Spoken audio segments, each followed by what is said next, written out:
मन के सवाल में आप सभी के मनों का स्वागत है। आज उन मनों का स्वागत है जो बाल मन हैं और बाल मन से ऐसी ऐसी जिज्ञासाएं लेकर आते हैं कि सामान्यतः कोई सोच नहीं सकता।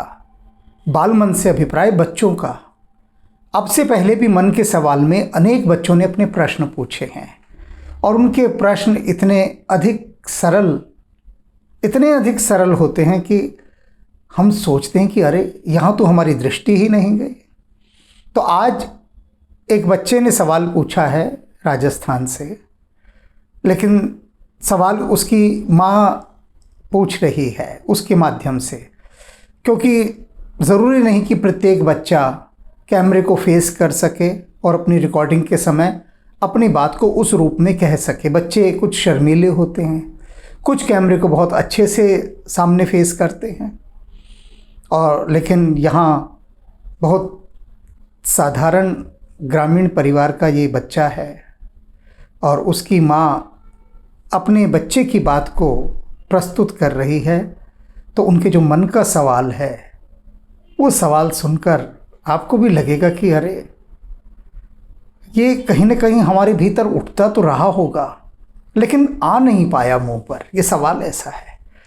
तो पहले सुनते हैं उनके मन का ये सवाल। राम राम गुरुजी, मेरा नाम कान्हा है। राम राम गुरुजी। राम राम गुरुजी, मेरा नाम अनीसा मीना है। मैं राजस्थान जयपुर से बोल रही हूँ गुरुजी। मैंने आपका आध्यात्मिक उपन्यास वचन पढ़ा है, वो पूरा हो गया है गुरुजी। और अब मैंने अमेजोन से सियासुद वो मंगवाया है गुरुजी। मेरी बेटी वो रामायण एपिसोड देखती है, तो उसने मेरे से सवाल पूछा कि अगर माता सीता रावण को भिक्षा ना देती तो क्या उनको पाप लगता गुरुजी। और आपके आध्यात्मिक उपन्यास सुनने में गुरुजी, सच बता रही, झूठ नहीं बोल रही हूँ गुरुजी, अच्छा लगता है, मन को एक शांति मिलती है। पर कभी कभी ऐसा लगता है कि कभी कभी विश्वास टूटता है, पर गुरुजी फिर भी मन आके वहीं पे गुरुजी लगता है। मेरे से ज़्यादा बोलना नहीं आ रहा है गुरुजी, बस माफ़ करना। और सच में आपके आध्यात्मिक उपन्यास में एक शांति मिलती है और आपके मन की श्री से मेरे काफ़ी सवालों का जवाब भी मिलता है गुरुजी। पर आपके उपन्यास मुझे बहुत अच्छे लगते हैं पढ़ने में गुरुजी। गलती होगी जिसको माफ़ करना। राम राम गुरुजी, जय श्री राम। गुरुजी, बेटी का नाम दुर्गा है, तो उसने ये सवाल पूछा है, तो प्लीज़ आप ज़रूर बताइए गुरुजी, प्लीज़ बताइए उसको। और बहुत विश्वास है गुरुजी, बस आपकी बातों में बस एक विश्वास होता है। सुना ना आप सभी ने, कितना मौलिक प्रश्न है कि यदि सीता माता रावण को भिक्षा नहीं देती तो क्या उन्हें पाप लगता। अब बच्चा है, बच्चे ने जो सुना, आसपास पाप और पुण्य दो ही चीज़ सुनता रहा होगा। बच्चे ने उसी भाव से पूछा कि क्या सीता माता को पाप लगता। अब पाप तो उनको बिल्कुल भी नहीं लगता, क्योंकि उनका तल देखा जाए वो पाप पुण्य से परे का तल है। ये तो मैं भक्ति मार्ग का उत्तर दे रहा हूँ। अब मैं सांस्कृतिक दृष्टि से भी उत्तर दूंगा। सबसे पहले तो यह देखा जाए कि रावण ने एक साधु का ही वेश क्यों धारण किया। कोई और भी वेश धारण कर सकता था। उसने इसलिए साधु का वेश धारण किया क्योंकि वह जानता था कि साधु की जो महिमा है वो कितनी उच्च है। साधु की मान्यता बहुत है, साधु का आदर बहुत है और साधु के प्रति जनमानस में श्रद्धा का भाव बहुत है। और यही कारण था कि रावण निरंतर ऋषि मुनियों को मरवाता जा रहा था।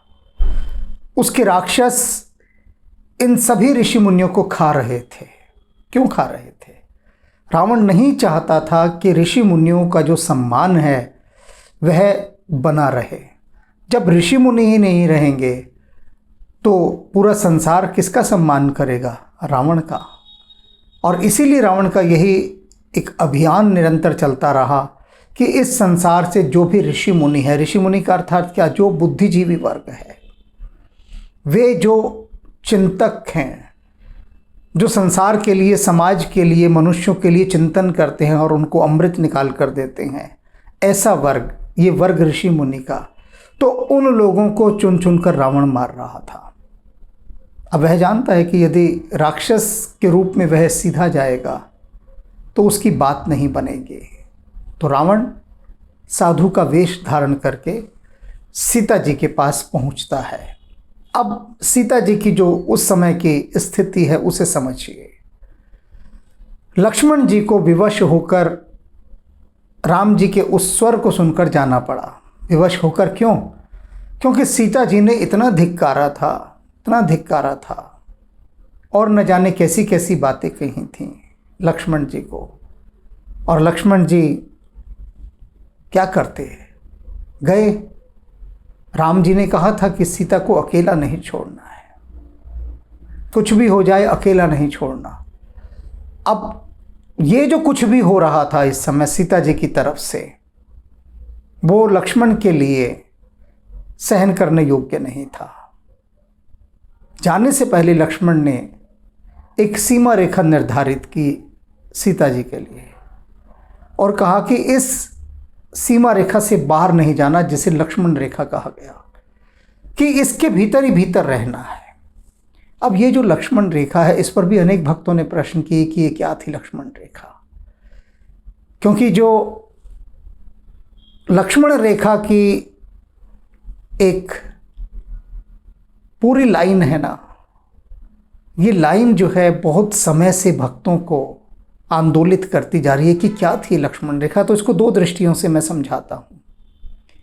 एक तो है सिद्धों की दृष्टि, अर्थात जब कोई व्यक्ति सिद्धावस्था में पहुँच जाता है, वहाँ पहुँचकर यदि वह कहीं कोई रेखा भी खींच दे तो वो रेखा बाहर वालों को किलित कर देती है भीतर आने के लिए, यानी बाहर का कोई व्यक्ति भीतर प्रवेश नहीं कर पाता।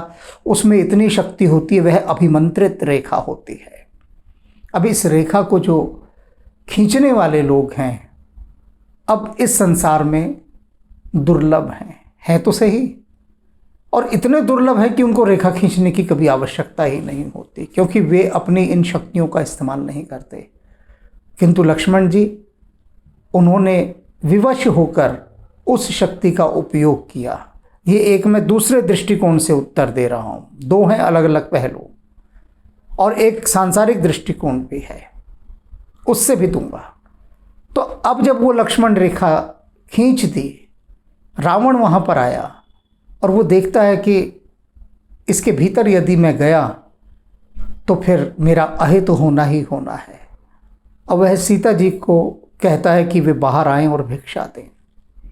अब ये उस समय की क्या आज की भी बड़ी सामान्य बात है कि यदि कोई साधु सन्यासी द्वार पर आता है तो जो सनातन संस्कृति है वो उसे ऐसे नहीं लौटा देती, कुछ न कुछ देती है। सबसे बड़ा ये मन में एक आत्मग्लानि का भाव जग जाता है यदि किसी साधु को बिना कुछ दिए लौटा दिया जाए, और ये तब से चला आ रहा है, प्राचीन काल से चला आ रहा है, और उसका लाभ उठाया है अक्सर चोरों ने, ठगों ने, इन्होंने, क्योंकि वे जानते हैं कि यदि वे इस रूप को धारण कर लेंगे तो वे भी सुरक्षित हो जाएंगे और वे सुविधा से, सरलता से किसी का भी अहित कर सकते हैं इस रूप को धारण करने के बाद। ये बिल्कुल वैसा है कि जैसे असली नोट और नकली नोट। नकली नोट क्यों बनते हैं? किसी ने पूछा मुझसे कि ये जो साधु सन्यासी हैं, इनके कारण जो बुरे लोग हैं वो इनका रूप धारण करके इतना कुछ अनर्थ करते हैं, लेकिन फिर भी इन साधु सन्यासियों की मान्यता खत्म क्यों नहीं होती? वो इसलिए नहीं होती क्योंकि असली नोट की नहीं होती। कभी आपने सोचा है कि नकली नोट क्यों चलते हैं? क्योंकि असली नोट हैं। असली नोट के कारण ही तो नकली नोट चल पा रहे हैं। असली नोट ना हो तो नकली नोट भी कहाँ से चलेंगे? किसका अनुसरण करेंगे वे?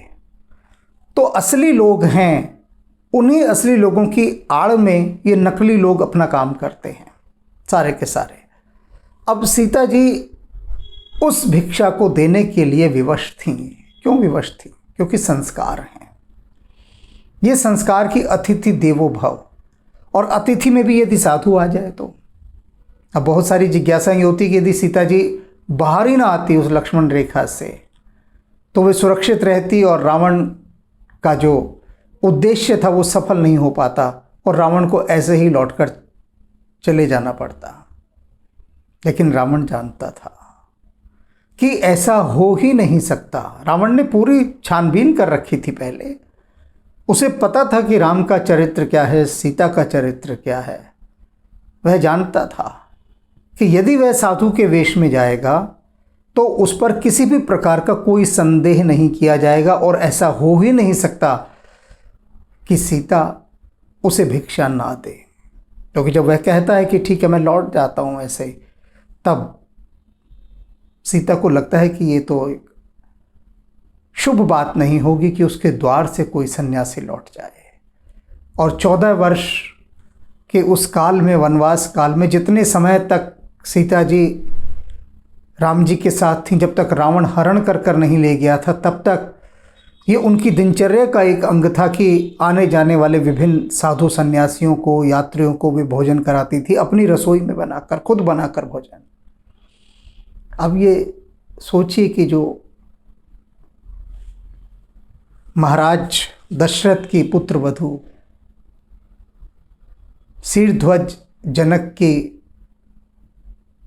वैदेही, जनक दुलारी, उनको स्वयं चूल्हों पर भोजन पर बनाना पड़ रहा है जंगलों में।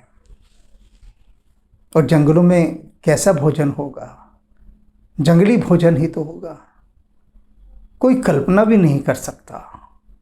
कल्पना से परे की बात है कि किस प्रकार से सीता जी ने वह 13 वर्ष का समय बिताया जंगलों में।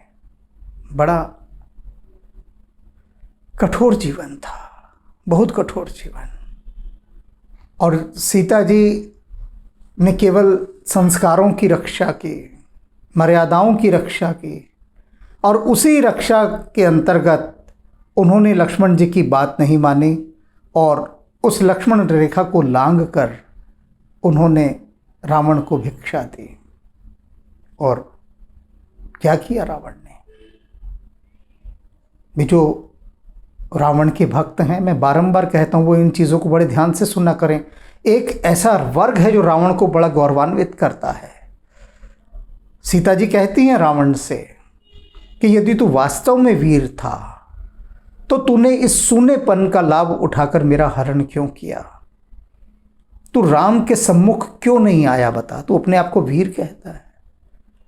कितने रावण के ऐसे हिमायती लोग हैं जो कहते हैं रावण जैसा कोई वीर नहीं था। तो सीता जी यही कहती है ना उससे कि तू तो कापुरुष है, कायर है, डरपोक है, तू राम से भयभीत है तू, और यदि तेरे में बल होता तो तू सामने क्यों नहीं आया? सामने से हरण करके लेके जाता।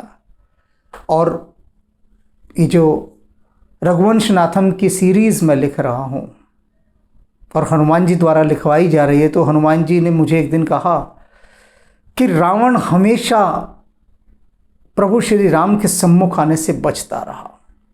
आप पूरे प्रसंग देख लीजिए, हर जगह वो कभी राम के सम्मुख नहीं आया, बस तभी आया जब उसका मरने का समय आया था। उससे पहले कितने अवसर ऐसे थे जिनमें वह जा सकता था, और यही अवसर सबसे बड़ा था कि सीता जी को वो सूनेपन में हर कर लेकर गया, छल कपट के साथ। क्यों?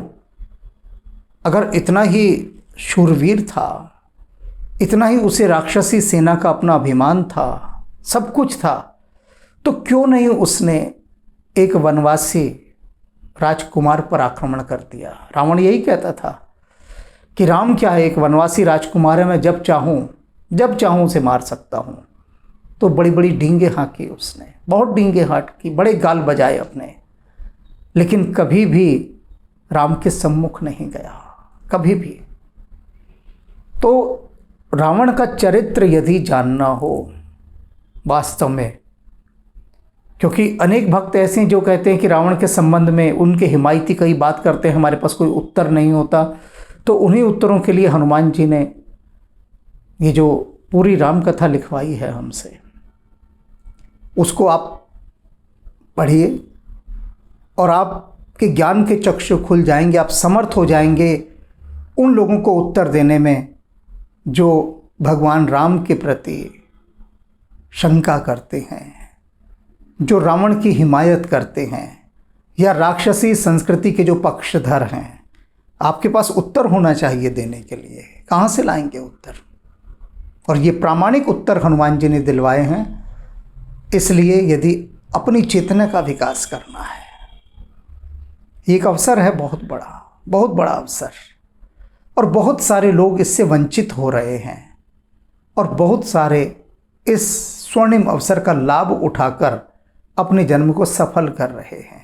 जो सफल कर रहे हैं उनके इतने वीडियो मेरे पास हैं, भेजे हुए ऑडियो क्लिप्स हैं।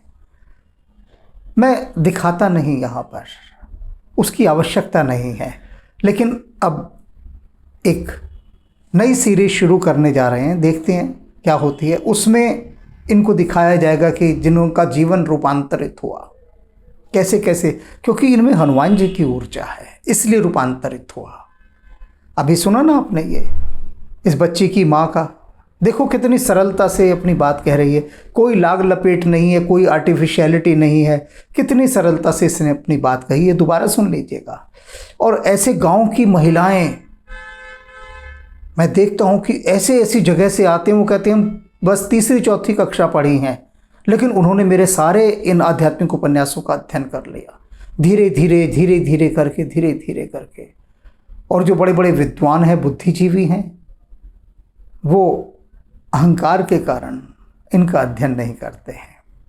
अहंकार के कारण, कुछ समय अभाव के कारण, कुछ आलस्य के कारण, और कुछ को माया ने भरमा दिया है इस कारण से। लेकिन अब बिहार के अनेक मजदूर हैं, बिहार के पढ़ रहे हैं इसको, मजदूरी करते हैं और मजदूरी कर कर के पैसे जोड़ते हैं और उनको लेते हैं और उनका अध्ययन कर रहे हैं। और उन्होंने कहा कि हमारा जीवन रूपांतरित हो गया, हमारे अनेक व्यसन छूट गए, बहुत सारी भीतर की बुराइयां चली गई। कैसे? हनुमान जी की कृपा हुई। और एक मजदूर के लिए देखिए कितनी बड़ी बात है।